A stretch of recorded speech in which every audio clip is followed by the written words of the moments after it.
அதான் இப்போ உங்களுக்கு தெரியும், மிகப்பெரிய வறட்சியை தமிழ்நாடு சந்தித்து கொண்டிருக்குது. வரலாற்றில் எப்போதும் இல்லாத அளவுக்கு நமது தாய் தந்தையர் வந்து தண்ணிக்காக பல கிலோமீட்டரு குடத்தை வச்சுக்கொண்டு அலைவதை நம்ம பார்க்குறோம்.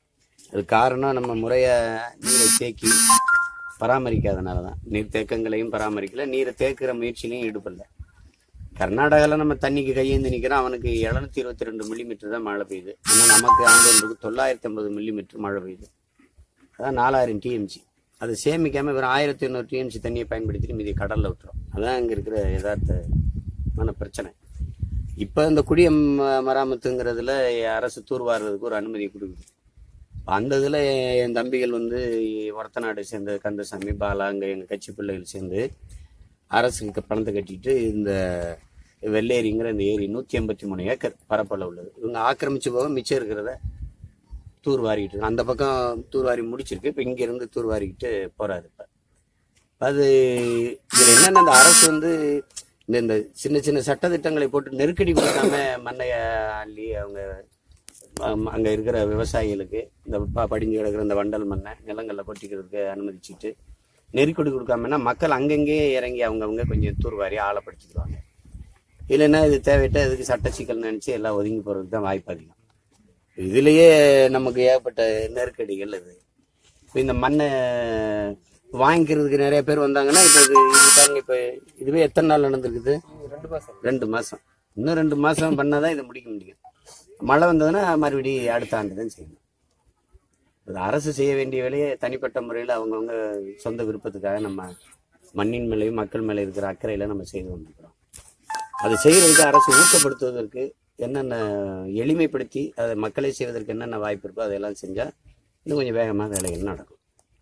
ஒவ்வொரு ஏரி குளம் இருக்குது, அந்த மக்களே முன் வந்து தூர்வாரம் முயற்சி செய்யும் போது அரசு வந்து நிதி உதவி அந்த மாதிரி எதுவும் செய்யணும். நிதி உதவி செய்யணுங்கிறது கூட இல்லை, நெருக்கடிகள் கொடுக்கூடாது. அந்த சட்ட விதி மண்ணை யாரை கேட்டாலும் நீங்கள் இதெல்லாம் இப்போ பாருங்கள், இதெல்லாம் குறைஞ்சது 100 ஆண்டுகள் இருக்கும். இந்த ஏரி என்னைக்கு வெட்டப்பட்டதோ அன்னைக்கு தூர்வாரினதுன்னு நினைக்கிறேன் நான். அப்போ அவ்வளவு இப்படி தூத்து போட்டால் இப்படி ஒவ்வொரு ஏரியிலையும் இப்படி நீரை தேக்கி நம்ம மக்களுக்கு தேவையான அளவுக்கு நீரை சேமிக்க முடியும். அதான் பிரச்சனை. இது கூட பரவாயில்ல. 16 கிலோமீட்டரில் நம்ம பார்த்தேன் ராஜேந்திர சோழன் வெட்டி அந்த வீரநாராயண ஏரி அப்படியே தூந்து போய் அரை அடி தான் இருக்குது. இப்போ அதெல்லாம் என்னைக்கு அது தூர் எடுத்து ஆழப்படுத்தி ஆக்கிரமிக்கிறதுல காட்டுற ஆர்வத்தை அதை ஆழப்படுத்தி நீரை சேமிக்கிறதுல காட்டுறதில்லை.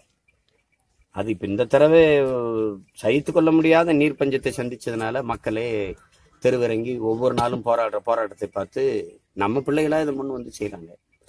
அரசு இன்னும் இதில் ஆர்வம் காட்டி அக்கறையோடு செய்யும். இப்போ இருக்க குடிமராமத்து பண்ணி தான் தமிழ்நாட்டில் உள்ள ஏரி குளங்கள் தூர் வர முடியாது. அரசு என்ன செய்யணும்? அரசு இதை தவிர இப்போ உங்களுக்கு பாருங்க, இப்போ மணிநீரும் மண்ணும் மலையும் அணிநிழற் காடும் உடையது அறம். இதுதான் மறை சொல்லுது. நீர்லேருந்து தான் எல்லாமே தொடங்குது. நீரை சேமிக்காம என்ன வளத்துக்கு இருக்குது?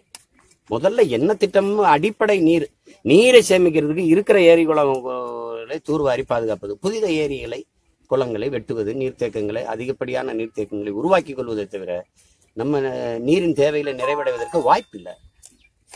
சும்மா காவிரியில் தண்ணி விடலை, அங்கே தண்ணி விடலை, இதையும் சொல்லிக்கிட்டே இருந்தால் அது எப்படி? 2500 டன் டிஎம்சி தண்ணீர் கடலில் தானே கலக்குது ஆண்டு ஒன்று இருக்கு. அதை சேமிக்கிறதுக்கு என்ன முயற்சி நம்ம எடுத்துருக்கோம்? கடல் நீரை சுத்திகரித்து கொடுக்குறோம். அது இயற்கைக்கு முரணான விதி. கடல் இயற்கையே சுத்திகரித்து வீட்டு வாசலில் கொட்டுது.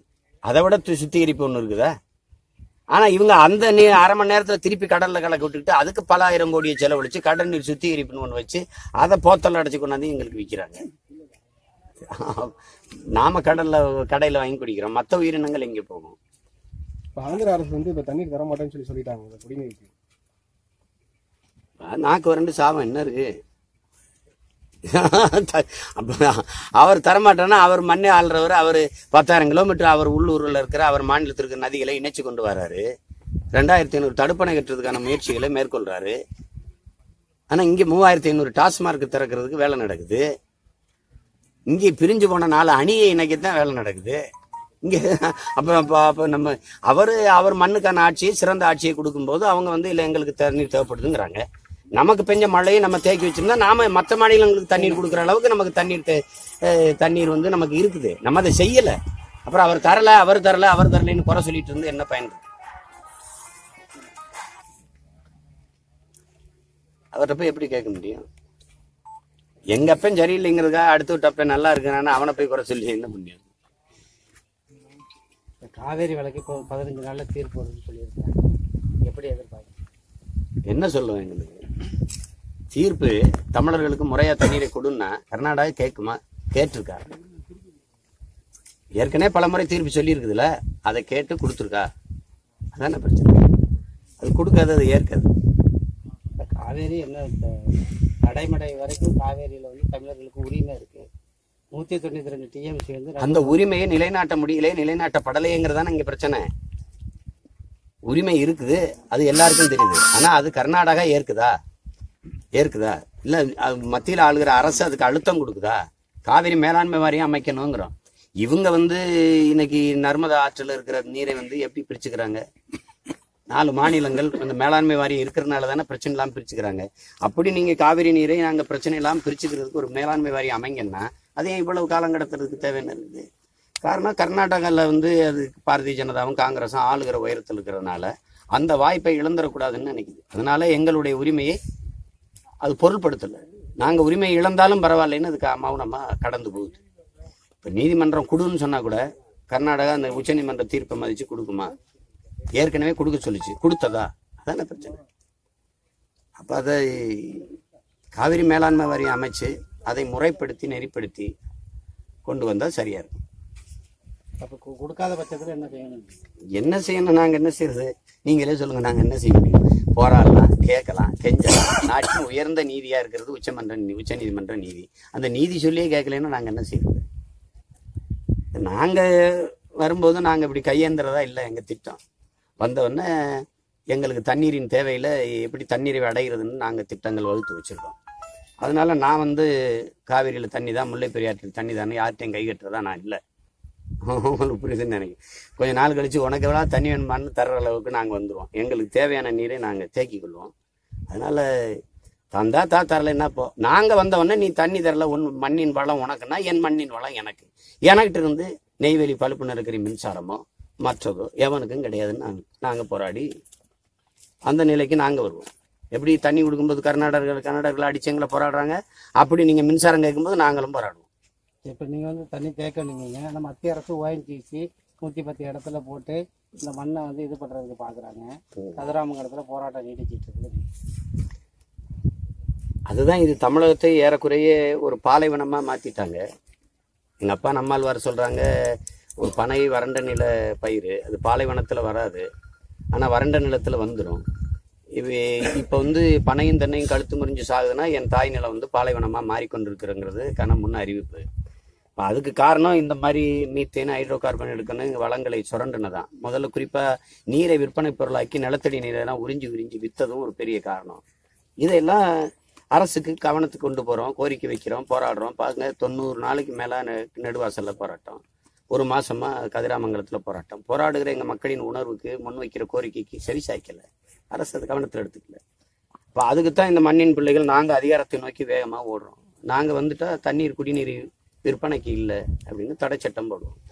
இந்த ONGC ANGC எல்லாத்தையும் எடுத்து கிளப்பான்னு குழாயை கிளம்புப்பான்னு வண்டியை கட்டு பண்ணுவோம். மண்ணின் வளங்கள் மக்களுக்கானது. என் மண்ணை நாசமாக்குற, நிலத்தின் வளத்தை கெடுக்கிற எந்த திட்டத்தையும் எங்கள் நிலத்தில் அனுமதிக்க மாட்டோம். அப்படி ஒரு வளர்ச்சி எங்களுக்கு தேவையில்லை. வழக்கு தொடர்றதா சொல்லியிருக்கேன், அது போடுவோம். இவங்க சொல்றாங்கல்ல, அதனால எந்த பாதிப்பும் இல்லைன்னா, பாதிப்புக்கு தண்ணீர் எப்படி பாழாய் போச்சு, எப்படி வீணாயிருக்குங்கிறதுக்கு நாங்க சான்றிதழ் வச்சிருக்கிறோம். அந்த ஆதாரங்களோடு கொண்டு நீதிமன்றத்தில் சமர்ப்பிச்சு வழக்கு தொடருவோம். இப்போ ஒரே சுற்றுப்பயணத்தில் இருக்கிறோம்ல, நீ போய் தான் அந்த வேலையை ஆரம்பிக்கணும். நன்றி.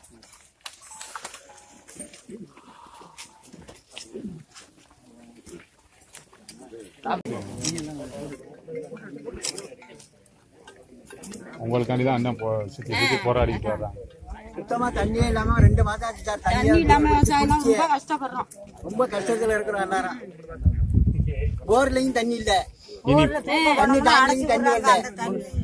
தண்ணியை நம்ம சேமிச்சு வைக்காதனால கீழே கிணத்துக்கு பூமிக்குள்ள தண்ணி இல்லை.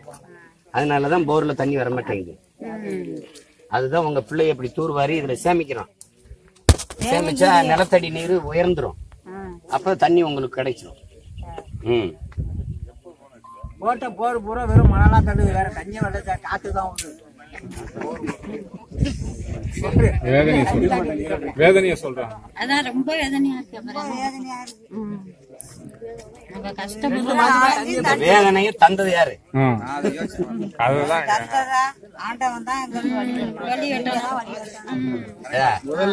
வேதனையை தந்தது யாரு? தாயே. ஆண்டவன் என்ன பண்ணுவேன் அவங்களுக்கு? நம்மள ஆண்டாம பாருங்க, அதை பண்ண வேலைதான். தைரியமா இருங்க, உங்க பிள்ளைகள் இருக்கோம்ல, உங்களை தவிச்சு கிடக்க விட மாட்டோம், பாத்துக்கணும். உங்க நிம்மதியா வேலை செய்யுங்க பெரியம்மா.